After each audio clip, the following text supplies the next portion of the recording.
Sandali. Sige. Game. Okay, hi guys, good evening. Katatapos lang ng aming therapy, ang aming pasyente, ito mahal na mahal ng Diyos. Sa kabila ng maraming pagsubok, hindi siya pinababayaan ng Diyos. Okay, tanungin natin, pangalan, para ang lahat na may problema at suliranin sa ibang bansa, ay nako, may Diyos tulad nito ah. Sige, pangalan. Pangalan ko ay si Noraline Caldero. Kilala ko ako hindi ba sa pangalan ba? Yes. Taga ano po ako sa Bay Area sa California. Super po ako noong December 17 na namimilipit na naman sa sakit ng tiyan at may delay na period. Matapos po yung period ko ng after 4 days, Pasko na, halos Pasko na, hindi po ako nakaka-recover. Parang hindi ko maintindihan yung nararamdaman ko. Laging namumuno yung tiyan ko. Ayaw tumanggap na naman ng pagkain na gaya po nung isang taon na opera ako. So, nag-cause ko siya ng anxiety ko kasi parang feeling ko umuulit na naman yung mga masasakit. So, tinapos ko lang po yung period ko, and then pinagsikapan ko po makatapos ng Pasko na makabisita ko kay Sister May. Ikita na alam kong siya lang makakapagpalambot ng matigas kong tiyan kasama ng matigas kong ulo. So, Okay. ngayon po, napakasarap na po ng pakiramdam ko sa tiyan ko na nung bago ako magpunta dito talagang para akong buntis. Na feeling ko buntis ako na namumuno yung tiyan ko, matigas. Pero ngayon po, sa awa po ng Panginoon, ito po, okay na, pwede na ulit ako mag-dating suit. Kaya, hindi naman ganun ano. So, 2 years ago, naalala ko nasa Savior kami yan na, Sister Baby. Tumawag ito eh. Sister Baby, Sister Ne, nandito si Mom sa ganito sa hospital. Ha? Ang sakit-sakit ng tiyan, di alam ka ako anong gagawin. Kaya yung aking kinakain na pancit canton sa Savory, binitiwan ko. Kaya nag-pray over kagad kami, hindi ko kasi matiis. Kasi, alam mo na, pag Sister Baby tumawag sa akin, hindi pwede pahindihan. Kaya kahit may isusubo akong masarap na paborito ko, binibitiwan ko, no? Kaya nung after that, ayun, dumating pala, nagkaroon po siya na appendicitis, at saka nagkaroon siya ng problema sa kanyang ovary, so nagkaroon ng operation. So, madaling salita, tagumpay naman ang operation, di ba? Ang problema, pag uwi niya sa California, nag-work ka agad. So, yung trabaho, ganun talaga, no? So, naribenta, hindi nakapagpahinga, kagad, na supposed to be magpahinga. Kaya yun ang mga trabaho ng OFW, no? Kaya, mahalin nyo na mga OFW. Then after that, siguro, 1 taon, ngayon hindi na makatiis dumating. Yung dumating dito, naku, sapo-sapo ang tiyan. Awang-awa naman ako. Ba't ganito ang tiyan nito? Para akala ko buntis. Ang suot pa niya, nakapambuntis.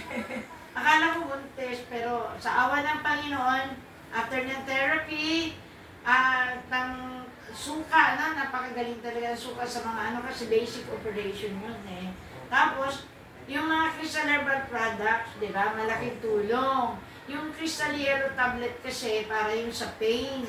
Sa lahat ng mga pain yan ay malaking tulong, Crystal Herbal Products, Crystal Yellow Tablet.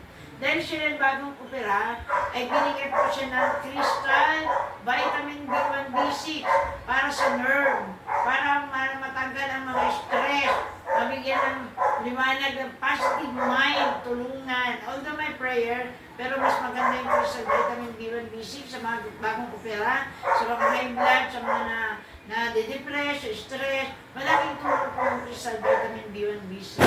Kaya after ng therapy, kailan yun? Ano po, pagkatapos po ng Pasko mga 27 po yata. 27? Bumalik ngayon na, tingnan mo naman. Ang ganda ng ngiti na. No, grabe. 3 session Ah, lang nag- eh. Nag-swimming pa. Actually, 2 session lang po talaga pinagkaginawahan na po talaga. Yeah. Lalo Kaya- na ngayon. Yeah. Kaya praise the Lord, no? Kaya, hi guys, sa lahat na may problema at salunin sa Diyos lang magtiwala. O, Sister Baby, anong sabi? Anong sasabihin mo, Sister Baby? Sabi, thank you, Lord. Thank you, Lord. So, ano sasabihin ni Sister? Bang ang tawag ko, pero Noraline yan, no? Opo. Ano ang sasabihin mo kay El Shaddai? Lubos po ako talagang nagpapasalamat sa kay Yahweh El Shaddai kasi hindi lang po sa physical pati, bali yun pong naramdaman ko na yun na physical, talaga pong may kasamang psychological akong pinagdudusahan mga nakaraang panahon na po. So yun po, yun napakalaking bagay din po na talagang para po ako nahugasan. Para po ako talagang nahugasan mula ulo hanggang paa. Kasi ang salita ng Diyos kasi nagbibigay pag-asa. Kasi ang takot, ay, sa devil yun eh.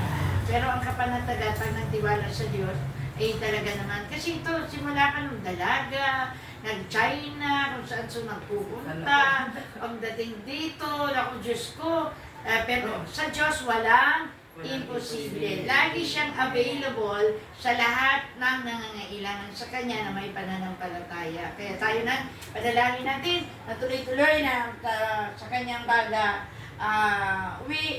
itaglay niya ang biyayang isil natin na isil siya ng blood of Jesus. Father God, thank you so much sa kagalingan ni Mr. Bang. Sa iyo talaga walang mahirap.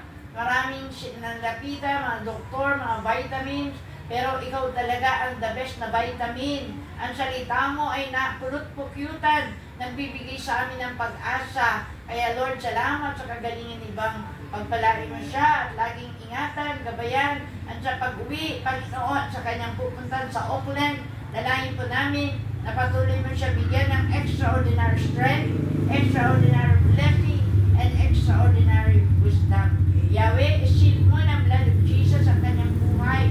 Balutin ang banal na dugo ni Jesus sa dulang ng talampakan at pagwapagitan ng kaaway at manatili ang kaligtasan at bigyan siya lagi ng positive mind. At ngayong year 2025, Panginoon, isang masagana at tagumpay na taon at ang kanyang anak pagpalain na nawa Panginoon the best na desisyon ang kanilang pagkasundaan mag-ina sa ngalan ni Jesus at nagtitiwala po kami na sa iyo walang imposible. Yan ay pinagkatiwala mo anak si Nerea. Ikaw ang Diyos na magbibigay sa kanya ng karunungan, knowledge and wisdom para maging masunuring bata at matutong magtiwala sa iyo, Panginoon. Salamat din sa kanyang nanay na laging available, laging nandyan para kung ano man ang problema ng mga anak ay laging nasa tabi para ilapit sa iyo, Panginoon. Lord, i-bless mo ang bunso minister baby hanggang sa bunso at sa gagalingan ni Bong.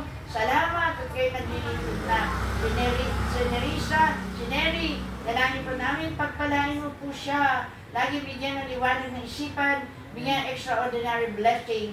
At sina Minda, dalangin po namin na ibigay mo na po, Panginoon, Lord, ang biyaya. Alam namin, good news.